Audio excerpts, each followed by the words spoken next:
أهلا بكم في قناتي تجربة إيمي. هنخرج مع بعض النهاردة خروجة حلوة قوي.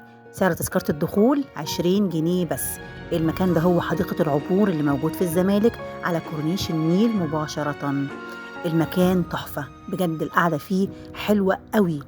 حبيت أفرجكم على المكان من جوه، نتجول فيه ونشوف القعدة عاملة إزاي، ونشوف كمان الأسعار ونتعرف على المكان مع بعض.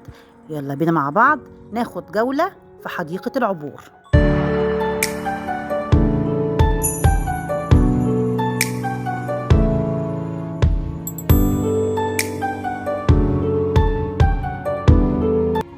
تعتبر حديقة العبور من أجمل الحدائق اللي موجودة على كورنيش النيل في الزمالك. موجودة بالتحديد في شارع الجبلية قدام حديقة الأسماك. القعدة فيه جميلة وهادية، الدخول فيه على فكرة عائلات وكابلز، مش هنلاقي حد يضايقكم ولا تلاقوا قعدة مش ظريفة. رحت هناك، حبيت أقعد شوية الصبح وقلت أخد فطار سريع وخفيف. هوريكم دلوقتي المنيو وهوريكم طلبت إيه وأكلت إيه هناك.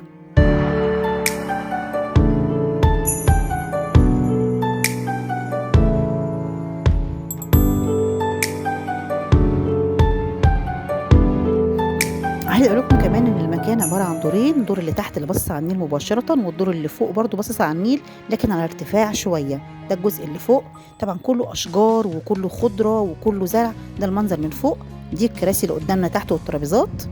وده الجزء اللي فوق اللي انا ماشيه فيه دلوقتي.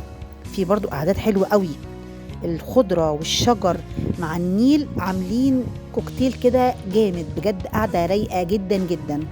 حابب يغير جو، حابب يتمشى، ياخد كوبايه قهوه الصبحيه، كوبايه شاي، يفطر كده فطار سريع خفيف. القعده ممتعه حقيقي، انبسطت جدا والاجواء كانت في منتهى الروعه. ما كنتش عايزه اروح حقيقي. عجبني قوي من الاماكن اللي دخلتها وارتحت نفسيا، حسيت ان انا مبسوطه. ده المنيو بتاع الاكل. الاسعار على فكره مش غاليه، الاسعار معقوله قوي. يعني كان ساندوتش ب 18 جنيه، الجبنه البيضاء، وكان الجبنه الرومي 28 جنيه، كان النسكافيه ب 30 جنيه. انا حاطه لكم المنيو اهو، اللي حابب ياخد سكرين شوت عشان يعرف الاسعار قبل ما يروح. الاسعار عاديه جدا. ادي السندوتشات، جبت جبنه رومي وجبنه بيضه، كان منزلين معاه المخلل، وخدت نسكافيه باللبن. كان تحفه بجد، كان مظبوط جدا وكان جميل حقيقي، عجبني. اخدت فطاري هناك وانا قاعده كده على النيل. تخيلوا بقى القعده الجامده دي، بتاخد فطارك وانت قاعد على النيل في الفيو الحلو الجامد ده. قاعده رايقه حرفيا، استمتعت بكل دقيقة في المكان. كان عندي مشوار في القاهرة وحبيت أفطر في مكان حلو كده جميل. ما لقيتش أجمل من حديقة العبور، بجد قعدة مميزة.